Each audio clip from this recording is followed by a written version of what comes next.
আমাকে লড়তে দেওয়া হয়নি, টাকা পয়সার সময় সব দিয়েছি, তার রেজাল্ট সবাই দেখে নিয়েছে। দলের বিরুদ্ধে বিস্ফোরক দিলীপ ঘোষ। ভোটে হেরে যাওয়ার পরই তিনি বলছেন যে তাকে নাকি ভোটে লড়তেই দেওয়া হয়নি। কি বিস্ফোরক মন্তব্য! শুক্রবার সকালে নিউটাউন ইকো পার্কে প্রাতঃভ্রমণে আসেন দিলীপ ঘোষ। সেখানে সাংবাদিকদের মুখোমুখি হয়ে তিনি বলেন, পর্যালোচনা হওয়া উচিত। কর্মীরা বলবেন কি সমস্যা হয়েছে এখানে। আমি আমার লোকসভায় সময় দিয়েছি, তারপর কিছুদিন অন্য একটি রাজ্যে সময় দিয়েছি। গত 1 বছর ধরে সম্পূর্ণ সময় মেদিনীপুরে দিয়েছিলাম। টাকা পয়সা সময় সব দিয়েছি, আমাকে লড়তে দেওয়া হয়নি। তার রেজাল্ট সবাই দেখে নিয়েছে। কি বলছেন দিলীপ ঘোষ, শোনাবো আপনাদের। পর্যালোচনা হওয়া উচিত, কর্মীরাই বলবেন কেন কি সমস্যা হয়েছে।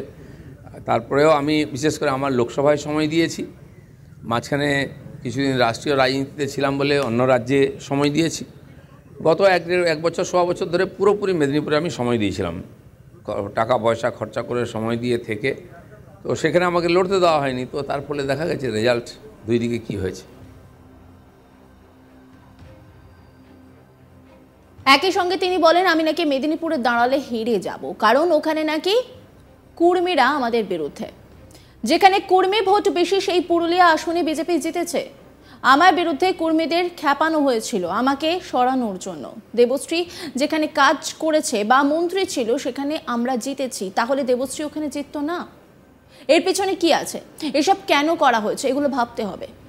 লোকে হারা আসন জেতার জন্য প্ল্যানিং করে, এ তো দেখছি জেতা আসন হারবার জন্য প্ল্যানিং হয়েছে বলে মনে হচ্ছে। কি বলছেন তিনি, শোনাবো আপনাদের। যুক্তি তর্ক দেওয়া হয়েছে আমি নাকি ওখানে দাঁড়ালে হেরে যাব, কুর্মীরা আমার বিরুদ্ধে। তো যেখানে কুর্মী ভোট পুরুলিয়া, সেখানে তো আমরা জিতে গেছি। কুর্মীদেরকে খেপানো হয়েছিল আমার বিরুদ্ধে, আমাকে সরাবার জন্য। দ্বিতীয় হচ্ছে, দেবশ্রী যেখানে কাজ করেছে, মন্ত্রী ছিল, আমি তাকে বলে তুমি পার্টি কামড়ে পড়ে থাকো, মাটি কামড়ে তুমিই জিতবে। সে আসন আমরা জিতেছি। আর যে জিতেছে সে তো কাউন্সিলর ছিল।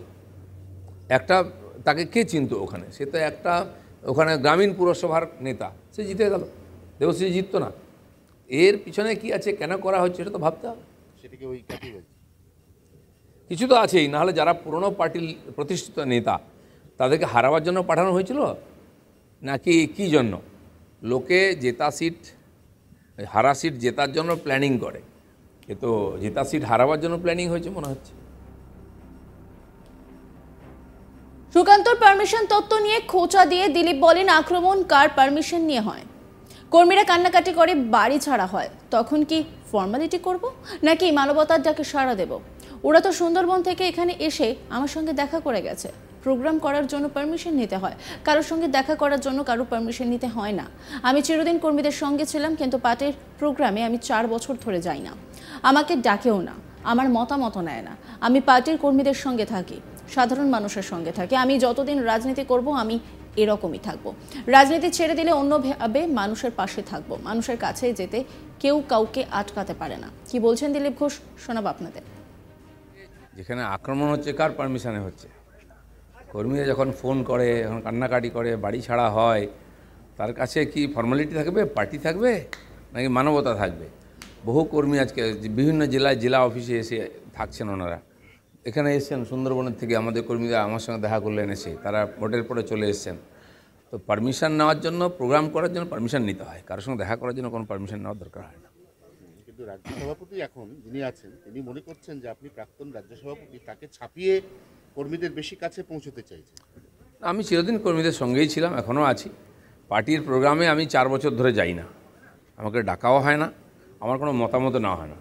কিন্তু আমি পার্টির কর্মীদের সঙ্গে থেকেছি, সাধারণ মানুষের সঙ্গে থেকেছি, আর আমি সেটাই থাকবো যতদিন রাজনীতিতে থাকবো। আর রাজনীতি না করলে অন্যভাবে থাকবো, মানুষের কাছে যেতে কেউ কাউকে আটকাতে পারে না। আমাকে লড়তে দেওয়া হয়নি, টাকা পয়সার সময় সব দিয়েছি, তার রেজাল্ট সবাই দেখে নিয়েছে। দলের বিরুদ্ধে বিস্ফোরক দিলীপ ঘোষ। ভোটে হেরে যাওয়ার পরেই তিনি বলছেন যে তাকে নাকি ভোটে লড়তেই দেওয়া হয়নি।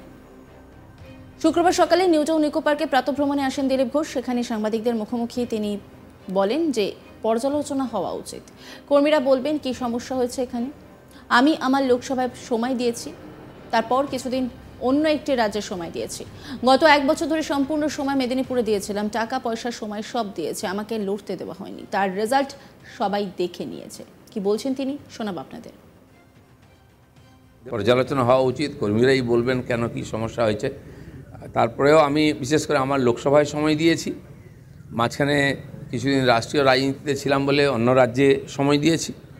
গত এক বছর সোয়া বছর ধরে পুরোপুরি মেদিনীপুরে আমি সময় দিয়েছিলাম, টাকা পয়সা খরচা করে সময় দিয়ে থেকে। তো সেখানে আমাকে লড়তে দেওয়া হয়নি, তো তার ফলে দেখা গেছে রেজাল্ট দুই দিকে কী হয়েছে পর্যালোচনা হওয়া উচিত, কর্মীরাই বলবেন কেন কী সমস্যা হয়েছে।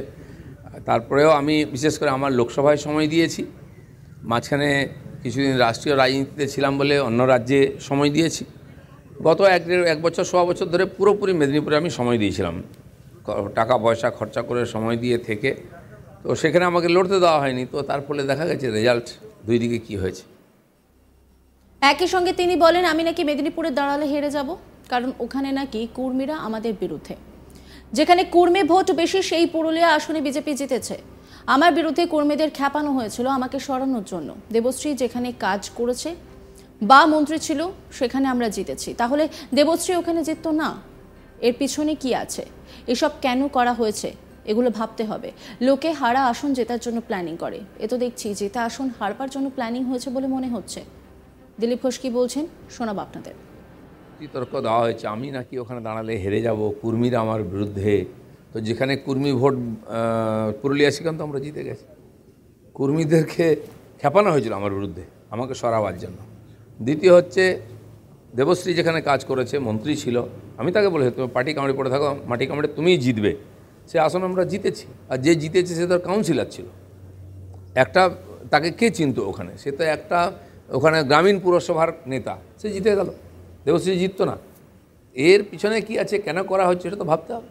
সেটাকে ওই কাটি বলছে কিছু তো আছেই, নাহলে যারা পুরনো পার্টির প্রতিষ্ঠিত নেতা তাদেরকে হারাবার জন্য পাঠানো হয়েছিল নাকি কি জন্য?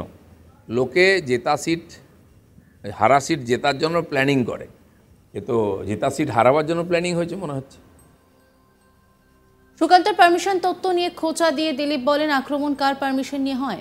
কর্মীরা কান্নাকাটি করে, বাড়ি ছাড়া হয়, তখন কি ফর্মালিটি করব নাকি মানবতার ডাকে সাড়া দেব?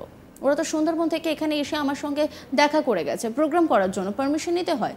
কারোর সঙ্গে দেখা করার জন্য কোনো পারমিশন নিতে হয় না। আমি চিরদিন কর্মীদের সঙ্গে ছিলাম, কিন্তু পার্টির প্রোগ্রামে আমি 4 বছর ধরে যাইনি, আমাকে ডাকেও না, আমার মতামত নেয় না। আমি পার্টির কর্মীদের সঙ্গে থাকি, সাধারণ মানুষের সঙ্গে থাকি। আমি যতদিন রাজনীতি করব আমি এরকমই থাকবো। রাজনীতি ছেড়ে দিলে অন্যভাবে মানুষের পাশে থাকবো। মানুষের কাছে যেতে কেউ কাউকে আটকাতে পারে না।